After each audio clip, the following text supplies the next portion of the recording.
எல்லாரும் எப்படி இருக்கீங்க? இன்னைக்கு எங்க வீட்டாண்ட பார்த்தீங்கன்னா, ரொம்ப நாளுக்கு அப்புறம் ரூ. 10 காய்கறிலாம் வித்துட்டு வந்தாங்க. நம்ம வீட்ல மாலை போட்டிருக்கிறதுனால, எப்பவுமே நான்வெஜ் கிடையாதுல்ல. வெஜ் தானே. அதனால காய்கறிலாம் நெறையா தேவைப்படும் அப்படின்னு சொல்லிட்டு, இன்னைக்கு வேற மழை வருதுல்ல, அதுலயும் வித்துட்டு வந்தாங்களா, அதனால ஒரு 6, 7 பேக்கெட் வாங்கி வச்சிருக்கேன் நானு.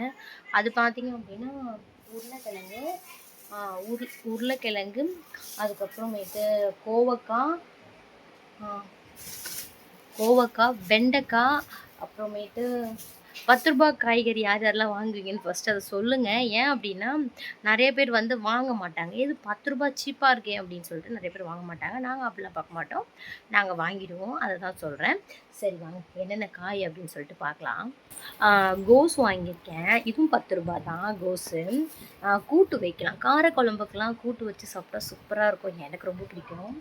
அதுக்கப்புறம் கோவக்காய் பாக்கெட் வாங்கியிருக்கேன். நம்ம வந்து சாம்பார் எதாவது வச்சா கோவக்காய் செய்யலாம். அது இல்லாமல் லெமன் சாதம் அந்த மாதிரிலாம் பண்ணால் கோவக்காய் போட்டு செய்யலாம். அதனால் அதுக்கப்புறம் பார்த்திங்கன்னா, இது வந்து குட்டி குட்டியாக இருக்கும்ல, சேப்பங்கிழங்கா.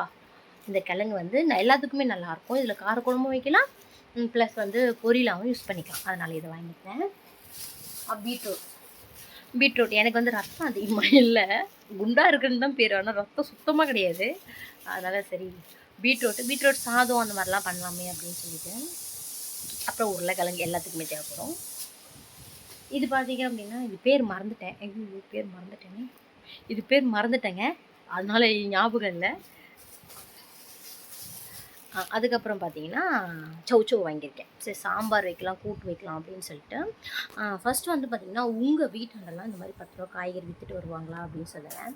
எங்கள் வீட்டாண்ட வித்துட்டு வருவாங்க. அது மட்டும் அவங்க வித்துட்டு வரலன்னா கூட ஒரு அக்கா வருவாங்க. அவங்ககிட்ட வந்து அக்கா ஒரு ரூ. 10 காய் கொடுங்களேன் அப்படின்னு சொல்லி தந்துடுவாங்க. அப்புறம் விலை அதிகமாக இருக்கிற டைமில் வந்து நம்ம ரூ. 10 கொடுக்க மாட்டேன் அப்படின்னு சொல்லுவாங்க. அதுக்கேற்ற மாதிரி என்ன ரேட்டோ அதை கொடுத்து நாங்கள் வாங்கிடுவோம். ஓகே, பரவாயில்லையா இருக்கும். ஆனால் அவங்க வராதப்ப தான் ரொம்ப வந்து காய் கடைக்கெல்லாம் போனோம் அப்படின்னா ரேட் ஓவராக இருக்கும். நாங்கள்லாம் காய் கடையிலலாம் வாங்கவே மாட்டேன்.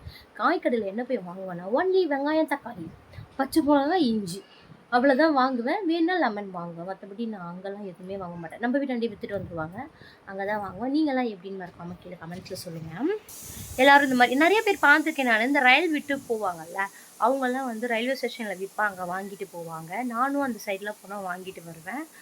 நிறைய பேர் வாங்கவும் மாட்டாங்க. நான் ஒன்லி வந்து ஷாப்பில் மட்டும்தான் வாங்குவேன் அப்படின்னு சொல்லுவாங்க. அந்த மாதிரி யாராவது இருக்கீங்களா அப்படின்னு சொல்லிட்டேங்க. ஓகே ஃப்ரெண்ட்ஸ், இது வரைக்கும் என்னோடய வீடியோ பார்த்ததுக்கு ரொம்ப ரொம்ப தேங்க்ஸ். அவ்வளோதான். இன்றைக்கி இந்த காய்கறியை வச்சு ஒரு 4 நாள் ஓட்டுவேன். அதுக்கப்புறமேட்டு காய்கறி வாங்குவேன். அதுக்குள்ளே அந்த அக்கா வந்துடுவாங்கன்னு நினைக்கிறேன். 10 நாள் ஊருக்கு போயிருக்காங்க. அதுக்குள்ளே அவங்க வந்துடுவாங்கன்னு நினைக்கிறேன். பார்க்கலாம். ஓகே ஃப்ரெண்ட்ஸ், மறக்காமல் ஒரு சப்ஸ்கிரைப் பண்ணி எனக்கு சப்போர்ட் பண்ணுங்கள். ஏன்னா சப்ஸ்கிரைபர் ரொம்ப கம்மியாக இருக்காங்க. அதனால் ஒரு சப்ஸ்கிரைப் மட்டும் பண்ணிவிடுங்க. மறக்காமல் நம்ம வீடியோலாம் ரெகுலராக பாருங்கள். நம்ம வீட்டில் இருக்கிறதுனால உங்கள்கிட்டலாம் பேசினா கொஞ்சம் நார்மலாக இருக்கும். அதனால தான். Okay, by.